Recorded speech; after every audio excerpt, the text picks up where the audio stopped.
In this video, I will show you how to get your BEP20 address in Trust Wallet. So to get it, what you want to do first is open up Trust Wallet, and in the top right, click on the two circles. And from there, you want to go and search for BNB and make sure that BNB or BNB Smart Chain is enabled. So just go and toggle that on. Then go back to the home screen and click Receive. And then from there, you can search for the network right here and select BNB Smart Chain. And then here to select which currency you want to use. Most often it will probably be BNB, so you can then click on that. And then from there you will get your BNB BEP20 wallet address, although you can also, for example, get your USDT BEP20 address, whichever one you want, and then just copy it.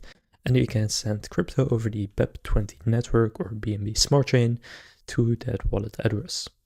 So now you know how to get your BEP20 address in Trust Wallet. If this video was helpful, please consider leaving a like and subscribing to my channel. With that being said, I will see you in the next video.